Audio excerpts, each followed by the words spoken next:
ప్రభునందు ప్రియమైన దేవుని బిడ్డలారా, యేసు ప్రభు నామములో మీ అందరికీ నేను శుభాలు వందనాలు తెలియజేస్తున్నాను.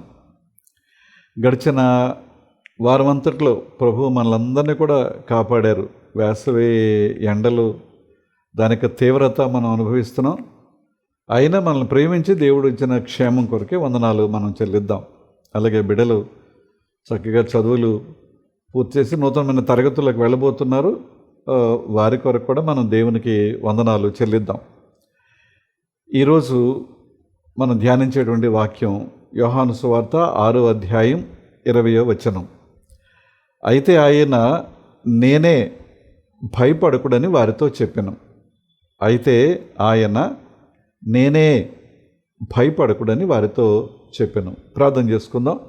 కృపగలిగిన మా తండ్రి, దయగలిగిన మా ప్రభువా, జీవవాక్య ధ్యానాల ద్వారా మీరు మాతో మాట్లాడుతున్నందుకు మీకు వందనాలు.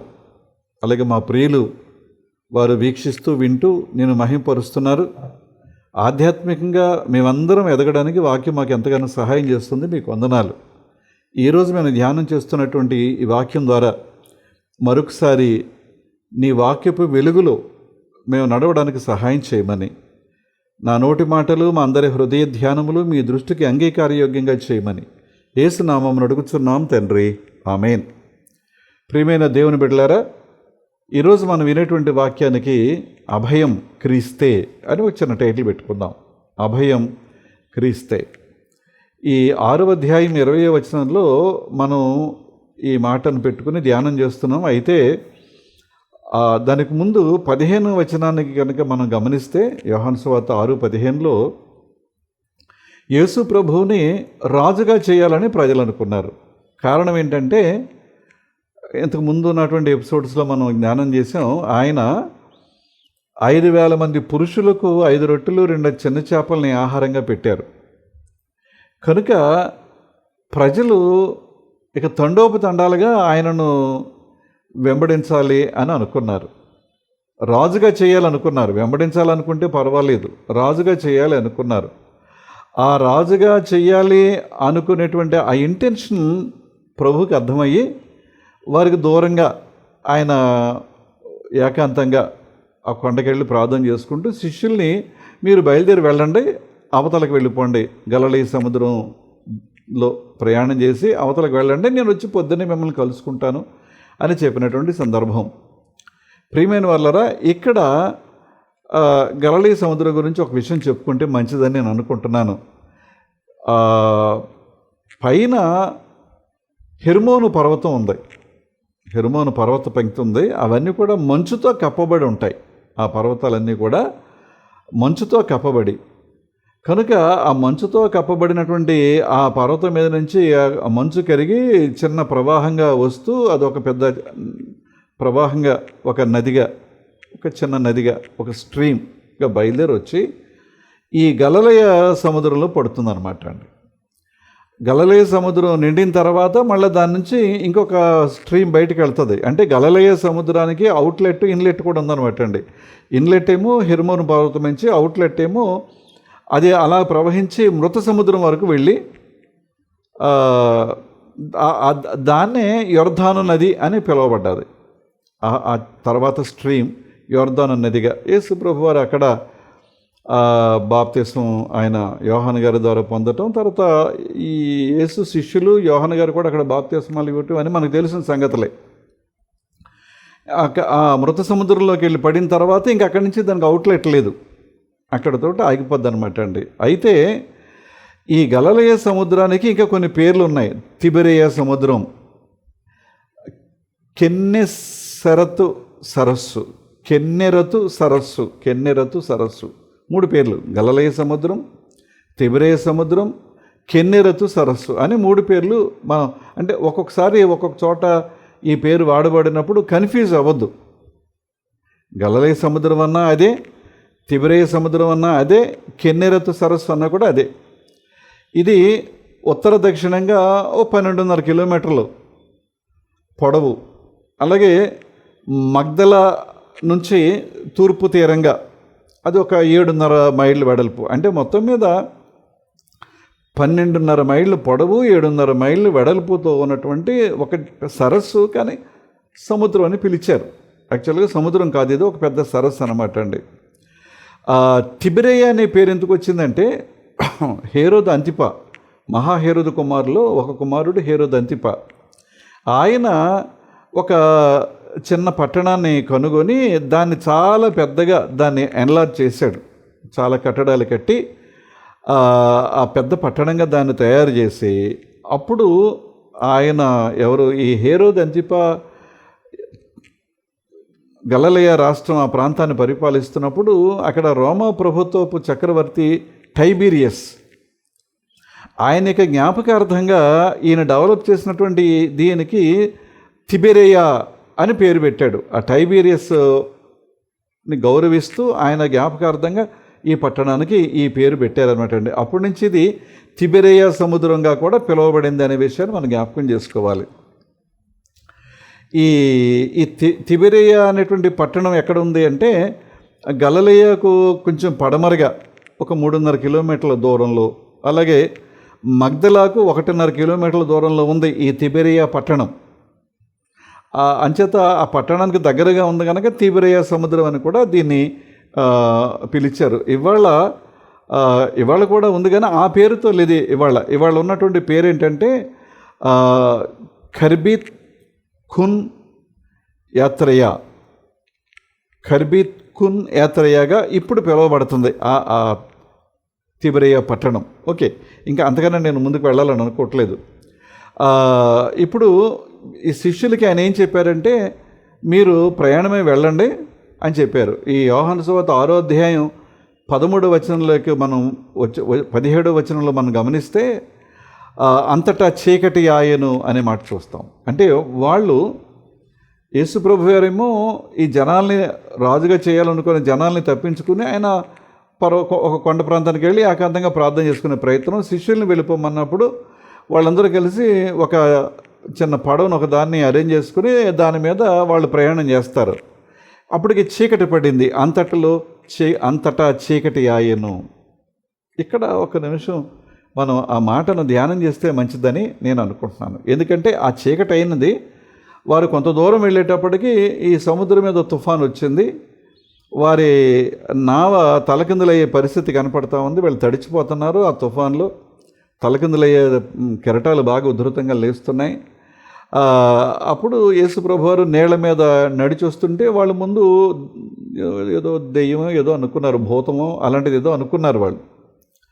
ఆయన దగ్గరకు వచ్చి వాళ్ళతో చెప్పిన మాట ఏంటంటే, నేనే, భయపడకూడని వారితో చెప్పాను.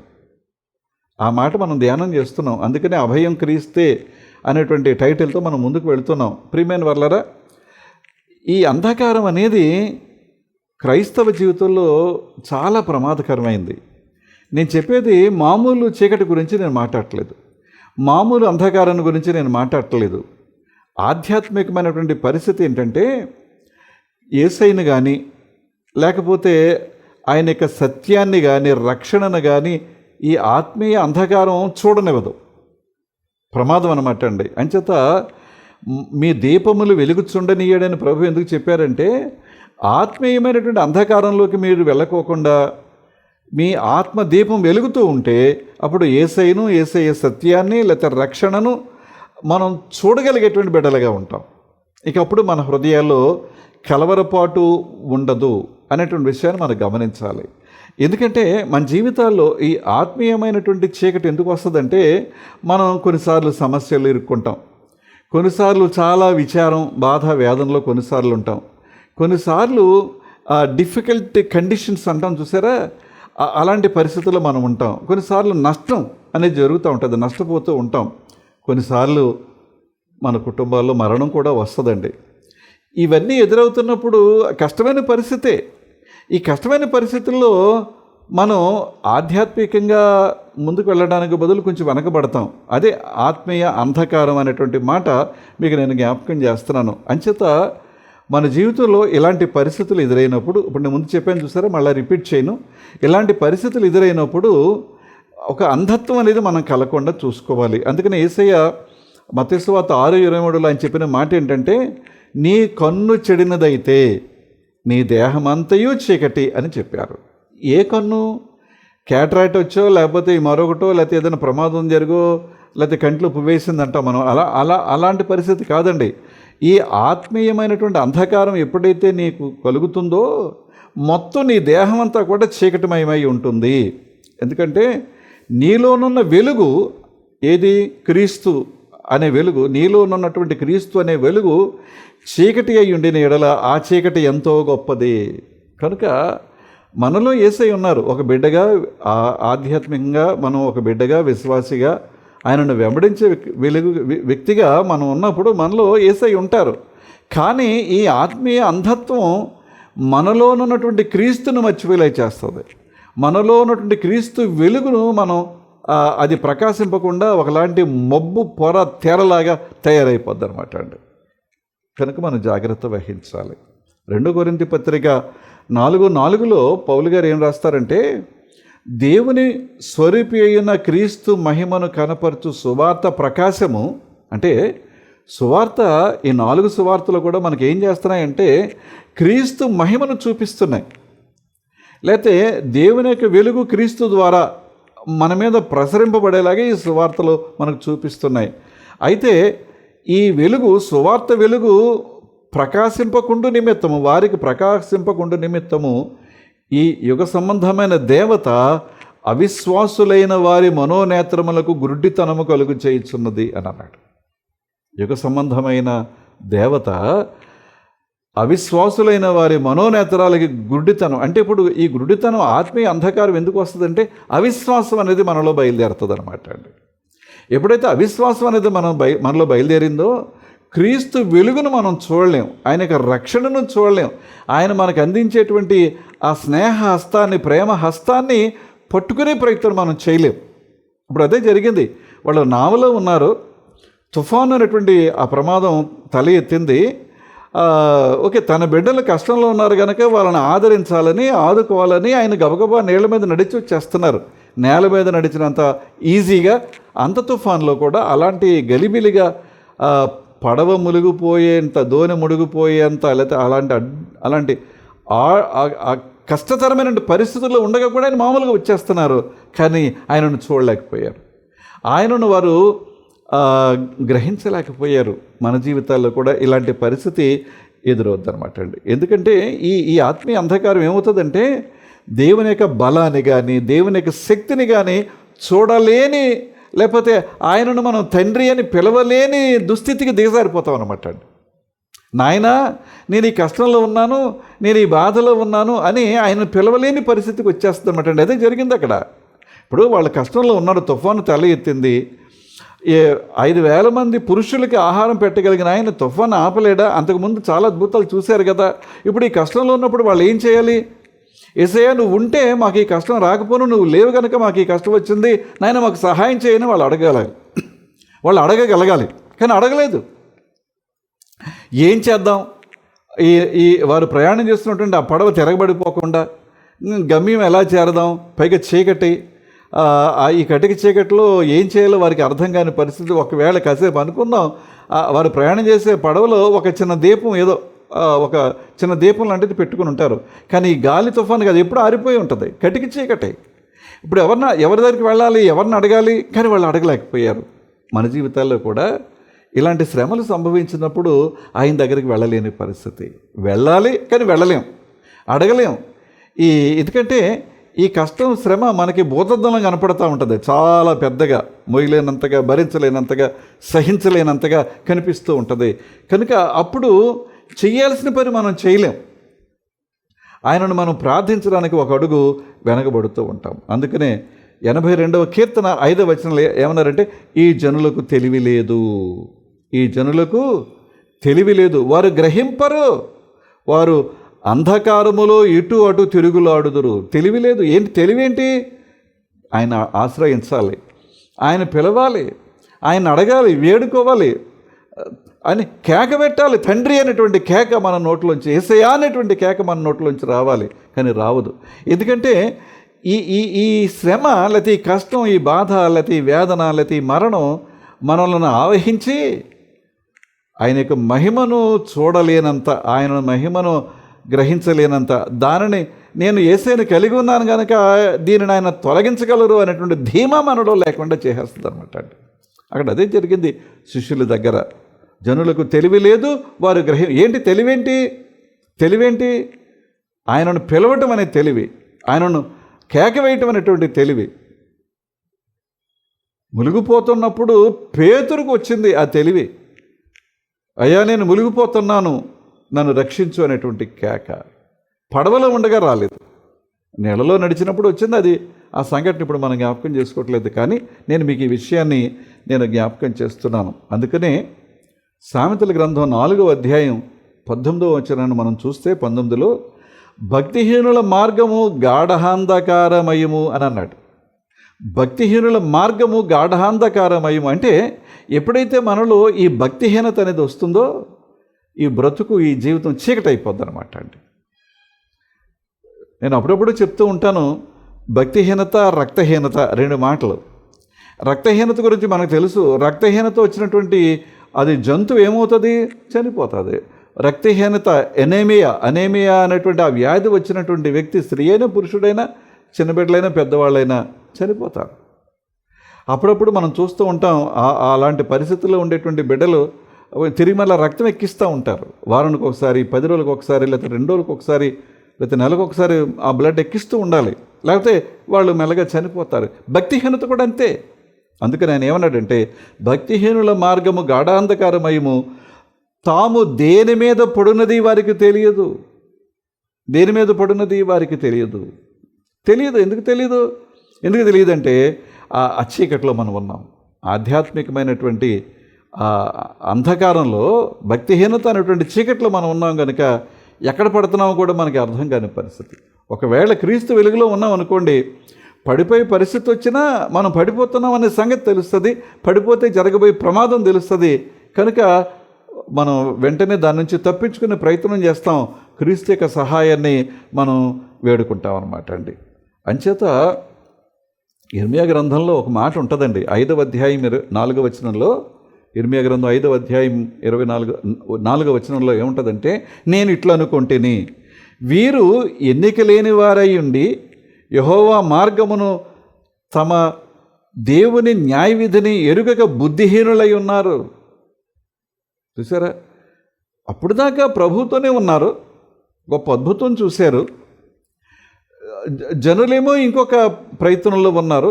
ప్రభు వీళ్ళని మీరు అవతలకు వెళ్ళండి, నేను పొద్దున్న వచ్చి కలుసుకుంటానన్నారు. కానీ ఈ పరిస్థితుల్లో వారు దేవుని మర్చిపోయారు, దేవుని యొక్క శక్తిని మర్చిపోయారు, ఆయన యొక్క ఆపన్న హస్తాన్ని గుర్తు చేసుకోవటం అనేది వారి జీవితాల్లో మర్చిపోయారు. మన జీవితాల్లో కూడా అది జరుగుతూనే ఉంటుంది ప్రియులారా. అందుచేత అభయం క్రీస్తే అనేటువంటి మాటతో ఈ వాక్యాన్ని మనం ధ్యానించేటువంటి ఈ చీకటి ఏం చేస్తుందంటే మనల్ని నిస్సహాయులుగా చేసేస్తుంది. అంటే మనకి ఎక్కడి నుంచి సహాయం రాదు. రెండోది, నిరీక్షణ లేని వారిగా చేస్తుంది. నిస్సహాయులుగా, నిరీక్షణ లేని వారిగా చేస్తుంది. అంటే నిరీక్షణ ఏంటి? నా ప్రభు ఉన్నారు, ఇవాళ కాదు రేపు, లేకపోతే ఇప్పుడు కాదు ఇంకాసేపట్లో నాకు సహాయం వస్తుంది అనేటువంటి నిరీక్షణ ఉంటుంది. కానీ ఈ చీకటి నిస్సహాయులుగా, నిరీక్షణ లేనటువంటి వారిగా మనల్ని చేస్తుంది. అందుకని 35వ కీర్తన 6వ వచనంలో ఏమంటాడంటే, యెహోవా దూత వారిని తరుమునుగాక, వారి త్రోవ చీకటి అయి జారుడుగా నుండునుగాక. చూసారా? ఇప్పుడు దూత వచ్చి మనకు సహాయం చేయాలి, ఆదరించాలి, ఓదార్చాలి. కానీ ఇప్పుడు అదే దూత తరిమేద్ది అనమాట అండి. ఎక్కడికి తరిమేద్ది? వారి త్రోవ చీకటి అయి జారుడుగా ఉండే పరిస్థితికి తరిమేస్తుంది. కారణం ఏంటంటే ఈ ఆత్మీయ అంధకారంలో మనం ఉండిపోతున్నాం కనుక ఇంత కష్టం, ఇంత నష్టం మన జీవితాల్లో జరుగుతుంది. కనుక ప్రియమైన వాళ్ళారా, నేను ప్రభు వెలుగులో ఉన్నాను, నా ప్రభువు నాలో ఉన్నారు. అది ఎంత పెద్ద సమస్య అయినా, ఎంత పెద్ద కష్టమైనా ప్రభు తీరుస్తారు. కనుక నేను ఆయన మీద ఆధారపడాలి అనేటువంటి తెలివి, ఆ జ్ఞానం మనలో ఉండాలి. దాన్ని ఉంచుకునే ప్రయత్నం మనం చేయాలి, కలిగి ఉండేటువంటి ప్రయత్నం మనం చేయాలి. చేయలేదు కదా, నష్టపోతాం ప్రియమైన వాళ్ళారా. అందుచేత ఎందుకు ఇదంతా జరిగిందంటే భయానికి కారణం ఏంటంటే జీవితంలో లేకపోతే వ్యక్తి యొక్క బ్రతుకులో లేకపోతే ఆ వ్యక్తి యొక్క హృదయంలో క్రీస్తు లేకపోవటం వల్ల. ఇది కూడా గమనించాలి. చాలా విషయాలు చెప్తూ వస్తున్నాను నేను. క్రీస్తు లేకపోవటం వల్ల. ఎందుకు క్రీస్తు ఉండరు? ఎందుకు ఉండరు అంటే మనం ఇంకెక్కడో దేని మీద ఆధారపడుతున్నాం అనమాట అండి. ఇంకెక్కడో దేని మీద ఆధారపడుతున్నాం అంచేత ఈ జీవితంలో క్రీస్తు ఉండరు, ఈ హృదయంలో క్రీస్తు ఉండరు, ఈ బ్రతుకులో క్రీస్తు ఉండరు. క్రీస్తుకు ఉండవలసిన స్థానం లేకుండా పోయింది. అందువలన ఈ కష్టం మనకి వస్తుంది. అందుకనే యెషయా గ్రంథం 66వ అధ్యాయం 4వ వచనంలో చెప్పబడిన శ్రేష్టమైన మాట ఏంటంటే, నేను పిలిచినప్పుడు ఉత్తరమిచ్చువాడు ఒకడునో లేకపోయినా అని పిలుస్తున్నాడు పేరు పెట్టి. మనందరి పేర్లు పెట్టి ఆయన పిలుస్తున్నాడు, కానీ మనం జవాబు చెప్పలేకపోతున్నాం. ఎందుకంటే మనం అంధకారంలో ఉన్నాం, ఆత్మీయ అంధకారంలో ఉన్నాం. నేను పిలిచినప్పుడు జవాబిచ్చువాడు ఒకడునో లేకపోయాను, నేను మాటలాడినప్పుడు వినువాడు ఒకడునో లేకపోయాను. ఆయన మనతో మాట్లాడలేదండి. ఎంతమంది దైవజనులు ఎన్ని రకాల వాక్యాలు చెప్తున్నారండి. ఇవాళ ఇంతకు ముందు పూర్వ దినాల్లో లేనటువంటి సౌకర్యం మనందరికీ వచ్చిందండి కదండి. యూట్యూబ్ ద్వారా, రకరకాల మీడియాల ద్వారా వాక్యం వినగలిగే అవకాశం. అలాగే బైబిల్ మన చేతిలో ఉందో మనం చదువుతున్నాం. మనం బైబిల్ చదువుతున్నామంటే దేవుడు మనతో మాట్లాడుతున్నారు అనమాట అండి. ఆయన అంటాడు, నేను మాట్లాడినప్పుడు వినువాడు ఒకడు చదువుతున్నాం. ఎందుకు చదువుతున్నామంటే అలవాటుగా చదువుతున్నామేమో. నేను బైబిల్ చదవాలి కనుక, అది అలవాటైంది కనుక ఉదయం లేచిన వెంటనే కాసేపు బైబిల్ చదువుకోవాలి. కానీ ఆ బైబిల్ చదువుతున్నప్పుడు రాబోయేటువంటి దినాల్లో ఈ జూన్ నెలలోనే ఆ వాక్యాన్ని కూడా నేను జ్ఞాపకం చేసే ప్రయత్నం చేస్తాను మీకు. కనుక బైబిల్ చదువుతున్నాం కానీ ఉపయోగం లేని చదువు అనమాట అండి. అది అలవాటుగా చదువుతున్నాం, అంతవరకే. చదవాలి కనుక అలవాటుగా చదువుతున్నాం. కొన్నిసార్లు మన బిడ్డలు కూడా చదువుతాం. మీరు పొద్దున్న లేచి బైబిల్ చదవకపోతే బ్రేక్ఫాస్ట్ లేదు, మంచిదే. వాళ్ళు ఏం చేస్తారు, గబగబా అమ్మ నేను చదివేశాను, ఇగో ఈ అధ్యాయంలో ఈ 4 వచనాలు చదివాను, ఉపయోగం ఏంటి? అలాగే పెద్దలుగా మనం కూడా ఒకసారి బైబిల్ తీయడానికి టైం లేదనుకోండి, క్యాలెండర్ దగ్గరికి వెళ్ళి ఆ క్యాలెండర్ దగ్గర ఆ రోజు తారీఖు దగ్గర వచ్చిన వాక్యం పెడుతున్నారు మన క్రిస్టియన్ క్యాలెండర్స్లో. అది చదివేసి నేను చదువుకున్నాను ఆమెను అనుకుంటున్నాం అంతే. అది కాదు అని వాక్యం చెప్తుందండి. ఏమండి, నా దృష్టికి చెడ్డదైన దానిని చేసిరి. ఏంటి చెడ్డది? చెడ్డది ఏంటంటే ఆయన చెప్పింది చేయకపోవటమే చెడు. ఆయన ఆశించింది ఆయనకు మనం చూపించలేకపోవటమే చెడు. నాకిష్టము కాని దానిని వారు కోరుకొనిరి, కావున నేను వారిని మోసములో ముంచుదును, వారు భయపడు వాటిని వారి మీదకి రప్పించెదను. వారు భయపడే వాటిని వారి మీదకి నేను రప్పిస్తాను. అబ్బా, ఎంత కష్టమైన పరిస్థితికి వచ్చేసిందో చూసారా? అందుచేత ప్రభు చెప్తున్నాడు, నేనే, భయపడకూడదు, నేనే, ఐయామ్, నేనే అనే మాట ప్రభు అక్కడ వాడి, నేనే, మీరు భయపడకండి. ఈ గొప్ప అభయం మన జీవితంలో ప్రతి నిమిషం ప్రభు ఇస్తున్నారండి. మామూలుగా బైబిల్ పండితులు చెప్పే మాట ఏంటంటే, మనం కూడా చాలాసార్లు జ్ఞాపకం చేసుకున్నాం, భయపడకుడి అనే మాట 350 సార్లు ఉందంటండి బైబిల్లో. దాని అర్థం ఏంటంటే ప్రతిరోజు, సంవత్సరానికి 350 రోజులు కదా, ప్రతిరోజు నేను భయపడకండి అనే ప్రభు మనకి ఒక అభయాన్ని ఇస్తున్నారు అనేది మనందరికీ తెలుసు, వింటున్నాం. కానీ సరైన సమయానికి అది మర్చిపోతూ ఉంటాం. కనుక జీవితంలో ఎదురయ్యేటువంటి తుఫానులు భయానికి కారణం. ప్రియమైన దేవుని బిడ్డలారా, ప్రసంగి గ్రంథం 8వ అధ్యాయం 6 నుంచి 8 వచనాలు కనుక మనం చదివితే, ప్రతి సంగతిని విమర్శించు సమయమును ఏర్పడి ఉన్నది, లేని ఎడల మనుషులు చేయు కీడు బహుభారమగును. 6వ వచనం. 7వ వచనం, సంభవింపబోవునది నరులకు తెలియదు, అది ఎలాగూ సంభవించునో వారికి తెలియచేయవాడెవడు? ఎవరు లేరు. 8వ వచనం, గాలి విసరకుండా చేయుటకు గాలి మీద ఎవరికీ అధికారము లేదు, మరణదినము ఎవరికీ వశము కాదు, ఈ యుద్ధమందు విడుదల దొరకదు, దౌష్ట్యము దానిని అనుసరించు వారిని తప్పింపదు. ఇవన్నీ కొంచెం వివరంగా కనుక మనం ఆ వాక్యాన్ని చదవగలిగితే అసలు మనమేంటో, మన జీవితం ఏంటో, ఈ జీవిత ప్రయాణం ఏంటో తేలికగా అర్థం చేసుకోవడానికి. నీళ్ల మీద ప్రభువు నడిచొస్తుంటే వారు ఎందుకు గుర్తించలేకపోయారు? పైగా లేకపోయారు, దెయ్యం అంటున్నారు. దెయ్యం నీళ్ల మీద నడవగలదా? దెయ్యం నీళ్ల మీద నడుస్తుందండి? దేవుని బిడ్డలారా, ఎక్కడికి వెళ్తుందో మన ఆలోచన? దెయ్యాలు ఉన్నాయి, భూతాలు ఉన్నాయి, అంధకార శక్తులు ఉన్నాయి. నేను లేవని అనడం లేదండి, కానీ మన ఆలోచన అక్కడికి ఎందుకు వెళ్ళాలి? ప్రభు నేల మీద నడవగలిగేటువంటి శక్తిమంతుడు కాదా? వాళ్ళు గుర్తించలేకపోతున్నారు. ఏమండి? కనుక ఇలాంటి భయాలు కలిగినప్పుడు ఆ భయానికి జవాబు యేసయ్యా. ఇలాంటి భయాలు కలుగుతున్నప్పుడు ఆ భయానికి జవాబు యేసు క్రీస్తే. కనుక యేసయ్య మాటే భయానికి జవాబు. నేనే, భయపడకండి. మన జీవితంలో ఈ గొప్ప అభయాన్ని ప్రభు ఇస్తున్నారు. యోహాను సువార్త 16వ అధ్యాయంలో 33వ వచనంలో ఆయన చెప్పిన మాట ఏంటంటే, లోకములో మీకు శ్రమ కలుగును. శ్రమలు రావని ఆయన చెప్పట్లేదండి. నన్ను నమ్ముకున్నారు కనుక, విశ్వసించారు కనుక, అబ్బో మీరందరూ పలకీలో మోయబడతారని చెప్పలా. మీరందరూ గొప్ప గొప్ప భవంతుల్లో ఉంటారని చెప్పలేదు, లేకపోతే ఆకలి అనేది మీకు ఉండదని ఎప్పుడు చెప్పలేదండి. లోకంలో మీకు శ్రమ సంభవించును, అయినను ధైర్యము తెచ్చుకొనుడి, నేను లోకమును జయించి ఉన్నాను. కనుక లోకంలో శ్రమ వచ్చినప్పుడు ఆ శ్రమను కూడా ఆయన జయిస్తారు, జయించగలిగే శక్తి మనకిస్తారు. అది క్రీస్తులో ఉండేటువంటి అభయం. ఇర్మియా 33:3లో 33వ అధ్యాయం 3వ వచనంలో ఏమంటాడంటే, నాకు మొరపెట్టుము, నేను నీకు ఉత్తరం ఇచ్చేదను. నువ్వు నన్ను అడుగు, మొరపెట్టు, నేను నీకు జవాబిస్తాను. నీవు గ్రహింపలేని గొప్ప సంగతులు నీకు నేను తెలియజేస్తాను. నువ్వు నన్ను అడిగితే. అడగలేకపోయారు. ఆయనతోనే ఉన్నారు, ఆయన సహవాసంలో ఉన్నారు, ఆయన సన్నిధిలో ఉన్నారు, ఒక గొప్ప అద్భుతాన్ని కళ్ళారా చూశారు. కానీ ఈ తుఫాను అనేటువంటి ఆ చీకటిలో తుఫాను అనేది సంభవించేటప్పటికీ దేవునికి మొరపెట్టడం అనేది వాళ్ళు మర్చిపోయారు. కనుక ప్రియమైన దేవుని బిడ్డలారా, యేసయ్యను మన జీవితాల్లోకి చేర్చుకోవటం, ఆయనను కలిగి ఉండటం, ఇవన్నీ కూడా భయాలకు విరుగుడు, నీ సమస్యలకు విరుగుడు, నీ కష్టానికి విరుగుడు,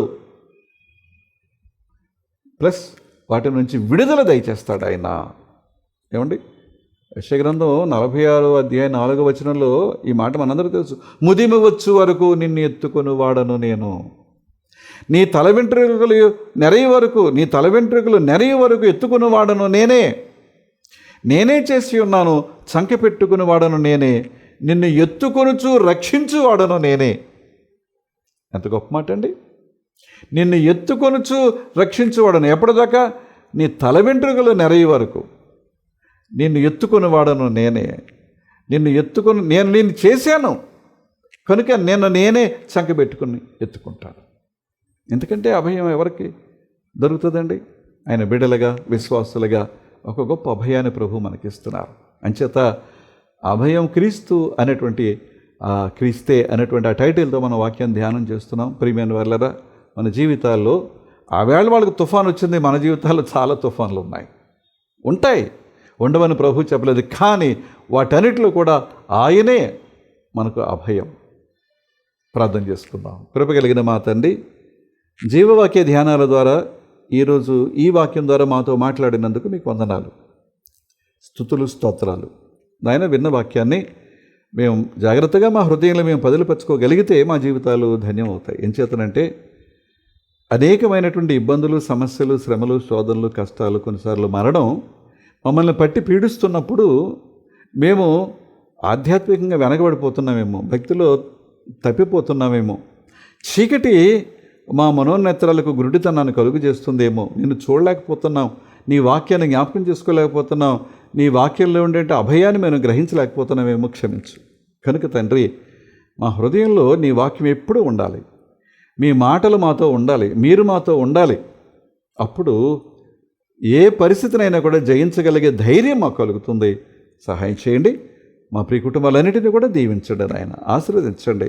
వారి యొక్క ఉద్యోగాలు, వృత్తి, వ్యాపారం, వ్యవసాయం అన్ని రంగాల్లో కూడా తోడుగా నడిపించు ప్రభు. బిడ్డలు ఇక నూతనమైన తరగతుల్లోకి వెళ్ళబోతున్నారు, స్కూల్స్ రిఓపెన్ కాబోతున్నాయి కనుక వారు నూతనమైన తరగతుల్లోకి వెళ్ళినప్పుడు ఒకవేళ క్రొత్త స్నేహితులు దొరుకుతారు తండ్రి.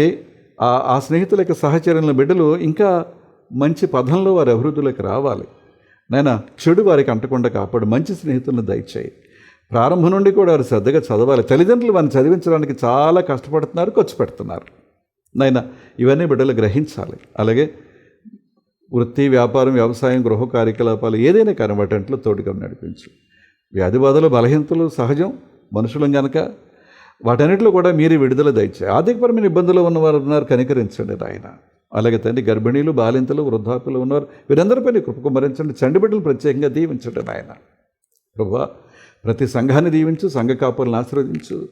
ప్రభువా మీ దయ వలన ఒక నూతనమైన ప్రభుత్వం మీరు మాకు ఇస్తున్నందుకు మీకు హృదయపూర్వకమైన వందనాలు. కనుక ఆ నూతనమైన ప్రభుత్వపు అండదండలతో మేము క్షేమాన్ని కలిగి ఉండాలి.